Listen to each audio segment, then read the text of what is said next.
Alors on va commencer un petit peu.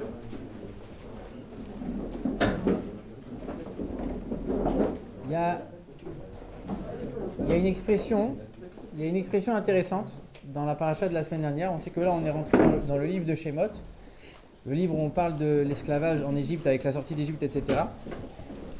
Et il y a un mot, il y a une expression là-bas qu'on emploie sur le peuple juif. En vérité, c'est Moshe quand il rapporte les paroles de Dieu, il rapporte cette expression. Il dit « Fais sortir mon peuple » et il dit « Béni Bechori Israël, mon peuple, mon premier-né, mon fils, mon premier-né ». Donc il dit Israël, c'est le premier-né des enfants de Dieu, si on peut dire. Alors, là-bas, il y a plein de commentaires et on se pose la question. A priori, dans une famille, dans une fratrie, c'est qui l'enfant préféré? Est-ce que c'est le premier ou est-ce que c'est le dernier? Le dernier. Et, alors, il y a plusieurs manières de voir les choses. Mais c'est vrai que justement, la question, la réflexion, cette réflexion-là, il y a beaucoup de commentaires qui l'ont eu et qui disent, mais on ne comprend pas. Dans le verset, le peuple juif, il est appelé le premier-né, alors qu'on sait que c'est toujours le dernier. Et il y a plein d'endroits où on fait allusion au fait que le peuple juif, c'est le petit préféré, mais le petit, pas le grand. Donc on ne comprend pas, c'est le grand ou c'est le petit? Comment ça marche? C'est quoi la différence entre l'amour d'un parent pour le premier ou pour le dernier? En vérité, un parent, il aime ses enfants toujours de la même manière, toujours, il les aime tous à l'infini. Pourquoi on va dire qu'il y a des différences dans l'amour qu'on va porter à un enfant plutôt qu'à un autre? C'est pas vrai. En vérité, ce qu'on veut dire ici, c'est la chose suivante. Quand on a un enfant qui est grand, ça veut dire qu'il est en mesure de comprendre, il est en mesure d'agir, il est en mesure de prendre des choix, et il va faire des choses qui sont bien, il va être quelqu'un de responsable, quelqu'un qui va être construit, qui va être bien, on va être fier de lui. Et on va l'aimer quelque part, on l'aime parce que c'est notre fils, donc on l'aime à l'infini, mais d'un autre côté, on l'aime aussi pour ce qu'il fait, pour ce qu'il est. Ça veut dire que quelque part, il y a plus que cet amour-là inconditionnel qu'on a pour tous nos enfants, il y a aussi un autre amour qui est un amour intéressé. Il est grand, il est beau, il est gentil, mon fils, mon fils. Mais pourquoi ça? Parce qu'il y a un amour où quelque part on est fier un peu, on a envie de se revendiquer de ça, de s'identifier à ça, de dire regarde comment il est. Donc à la fois il y a toujours cet amour-là inconditionnel, mais il y a quelque chose d'autre qui vient un peu cacher. Il y a un amour superficiel qui vient un peu voiler par-dessus cet amour-là. Alors que quand il y a un enfant qui est petit, alors a priori quand on va dire un petit, c'est un bébé, c'est quelqu'un qui va faire des bêtises, il ne va pas réfléchir à ce qu'il fait. Il est ni grand, ni sage, il n'est pas intelligent, il n'est pas serviable, il n'est pas mature. C'est un bébé, il est là, il fait des bêtises. Et est-ce que tu vas moins l'aimer? Non. Tu l'aimes tout autant que le grand. La seule chose, c'est que lui, tu vas pas l'aimer pour ses qualités. Un bébé, quand il vient de naître, il n'a pas encore de qualité. Mais si on l'aime parce que c'est notre fils. Sans aucune autre raison. Donc, c'est un amour qui est beaucoup plus fort quelque part. Parce que c'est un amour qui dépend de rien. Alors c'est vrai que chez le grand, comme on a dit, il y a aussi cet amour-là, mais il est un peu masqué. Il n'y a pas ce masque chez le petit. Donc quelque part, on voit beaucoup plus clairement cet amour-là qui est infini entre le parent et l'enfant. Ça, c'est un premier point. En quoi ça s'applique dans la relation avec nous et Dieu? Quand Dieu dit que nous, on est son fils, son premier-né, comment ça s'applique? Il y a le juif qui va être au top, qui va faire tout ce que Dieu demande, qui va être religieux, qui va être sage, qui va être érudit, qui va connaître, qui va faire, qui va pratiquer, qui va aimer Dieu, qui va craindre Dieu, qui va connaître toute la Torah. Dieu, il va l'aimer pourquoi? Parce qu'il fait des bonnes choses. Et d'un autre côté, il y a le juif qui va ne pas faire. Est-ce que parce qu'il ne connaît pas, ou parce qu'il n'a pas envie de faire, mais il va ne pas faire. Et est-ce que Dieu, il va moins l'aimer? Non. Dieu, il va aussi l'aimer. Et il va l'aimer de manière inconditionnelle. C'est quoi la différence entre les deux? C'est que celui qui fait des bonnes choses, Dieu, il va l'aimer pour les bonnes choses qu'il fait, parce que c'est quelqu'un qui pratique, c'est quelqu'un qui écoute ce que Dieu lui demande. Donc il va être aimé pour ça. Celui qui ne fait pas, il va être aussi aimé, mais pourquoi? Parce que c'est comme ça, parce que tu es mon fils, donc je t'aime. Donc c'est lequel l'amour le plus fort? C'est l'amour pour le deuxième, pour celui qui fait rien. À ce moment-là, on dit, mais c'est pas juste. Donc celui qui fait rien, il a un amour encore plus fort que celui qui fait. Et Dieu, il va l'aimer encore plus que celui qui fait tout. Comment ça marche? Alors en vérité, il y a une manière de comprendre les choses, ça va être la suivante. On va dire comme ça. Moi, quand je vais dire que je vais pratiquer, que je vais faire la Torah et les mitzvot, je peux les faire en disant, regarde comment je suis devenu quelqu'un de bien, regarde comment je suis devenu intelligent, regarde comment je connais, regarde comment je suis religieux. Et à ce moment-là, tu es en train de limiter l'amour que tu vas recevoir de Dieu, comme on vient de dire. Et tu peux tout à fait aussi pratiquer, mais en disant, Moi, je pratique pas parce que moi je comprends, parce que moi je connais, parce que moi je suis, parce que. Non. Tu dis, Dieu il a demandé, moi je vais obéir comme un petit enfant, il va obéir à son père. Quand tu demandes à un enfant de faire quelque chose, si il a un minimum bien élevé, il va écouter, mais il ne se pose pas la question pourquoi tu m'as demandé ça. Il va le faire. Il ne va pas se poser la question. De la même manière, moi quand je vais pratiquer de manière, quelque part, de manière fidèle, de manière, on va dire, de manière, j'ai pas envie de dire naïf, mais de manière intègre. C'est-à-dire sans poser de questions, sans remettre en question. Et à ce moment-là, là on comprend. Même si tu pratiques, même si tu fais énormément, tu vas recevoir malgré tout l'amour inconditionnel de celui qui ne fait pas. Alors dans ce cas-là, il faut comprendre ou il ne faut pas comprendre? Il faut s'investir dans ce qu'on fait?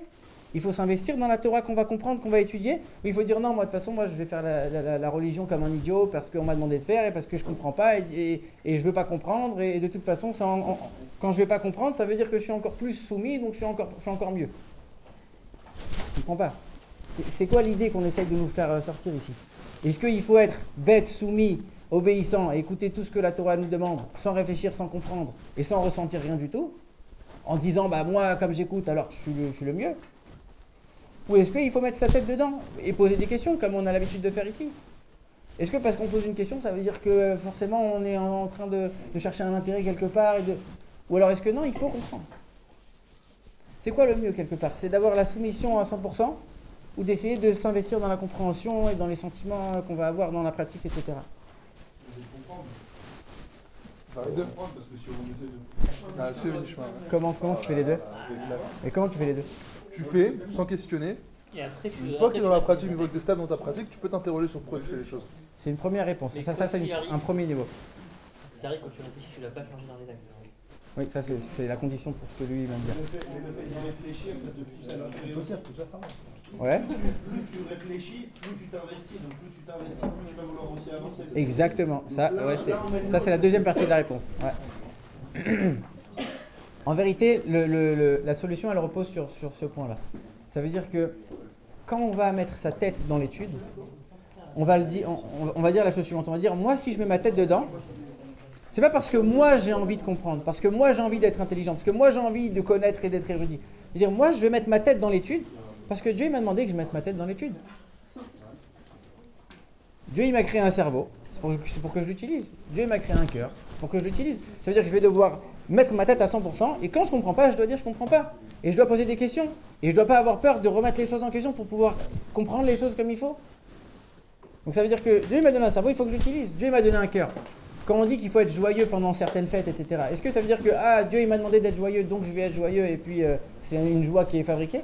Non, je vais être joyeux parce que Dieu il m'a demandé, mais ça va être une vraie joie. Mais quelque part, pourquoi tu le fais? Parce que Dieu il a demandé. Donc en vérité, le moteur c'est quoi? C'est le côté obéissance, c'est le côté soumission parfaite. Mais ça n'empêche pas du tout le fait de se développer derrière. Et en vérité, c'est même le contraire. Celui qui a pour moteur cette obéissance et cette fidélité, cette intégrité, il va aller beaucoup plus loin. Parce que celui qui va se dire, moi je fais les choses parce que Dieu il m'a demandé, donc j'ai envie d'être soumis à Dieu, d'être uni à Dieu à 100% de la manière la plus parfaite possible, ça veut dire que je vais vouloir faire en sorte que chaque aspect de la Torah et des mitzvot, il me pénètre dans chaque recoin de ma vie, dans chaque recoin de mon corps. Parce que mon cerveau et mon cœur ils vont aussi être pénétrés par cette lumière-là. Parce que justement, c'est ça que Dieu a envie. Donc en vérité, cette manière de réfléchir, ça va être un moteur pour pouvoir aller encore plus loin derrière, pour pouvoir approfondir encore plus, pour pouvoir comprendre encore mieux, pour pouvoir ressentir encore plus. Donc en vérité, c'est pas du tout contradictoire. Et le but, c'est pas du tout de rester quelqu'un de bête, quelqu'un qui va faire les choses bêtement, facilement, sans réfléchir, sans se poser de questions et d'avancer comme ça. C'est pas du tout le but principal. L'idée, c'est vraiment de se dire, il y a le côté, comme il a dit Ilan, il y a le côté de se dire, je vais parce que Dieu m'a demandé. Et ça, c'est, quelque part, c'est le moteur, c'est la chose la plus importante. Mais est-ce que, à cause de ça, je dois rester un idiot et je ne dois pas me poser de questions et je ne dois pas approfondir et je ne dois pas vivre les choses? Pas du tout. Et au contraire, on voit dans le traité de Brachot qu'il commence avec tous les sujets sur la lecture du schéma qui, a priori, c'est l'acceptation bête et méchante de quelque chose qu'on ne comprend pas. Et on termine en disant que les érudits en Torah, ils vont amener énormément de paix dans le monde, ils vont développer la sagesse, etc. Donc on ne comprend pas. Il faut être bête et méchant comme au début? Ou alors il faut comprendre et approfondir et se développer comme à la fin? En vérité, c'est parce que tu as commencé avec une obéissance parfaite que justement tu as cherché à intégrer ça dans toute ta vie, dans chaque recoin de ta vie, et que tu as fait en sorte qu'à la fin, tu aboutis à un niveau où ça t'a tellement pénétré, ça t'a tellement, t'es tellement absorbé de toutes ces notions-là que tu les vis au jour le jour dans chaque chose et tu les vis pour de vrai, avec ton cœur à 100% et avec ton cerveau à 100% que tu as mis à l'intérieur et que tu comprends et que tu utilises. Donc en vérité, les deux aspects ne sont pas du tout contradictoires et c'est ça qu'on apprend. Donc en vérité, on revient à la question de départ. Quand on parlait du premier-né, est-ce que c'est qui le préféré? C'est le petit ou c'est le premier? Alors maintenant qu'on comprend, on a dit quoi? On a dit quelque part, le grand. On l'aime parce qu'il a des qualités, etc. Mais, encore une fois, lui, il va avoir des qualités, mais ces qualités, il va les développer, parce qu'à la base, il a commencé en écoutant. Il a commencé, hein? Oui, dans ce verset, c'est le premier. Mais c'est le premier qui a la qualité du dernier. C'est-à-dire que c'est pas le premier et puis c'est tout. C'est le premier qui s'est travaillé pour avoir l'intégrité et la simplicité du dernier, avec les qualités et l'intelligence et toutes les bons traits de caractère du premier. Donc en vérité, il a tout gagné. Et c'est ça qu'on dit. Le premier-né, c'est le premier-né de Dieu, c'est le peuple juif. Voilà. Exactement.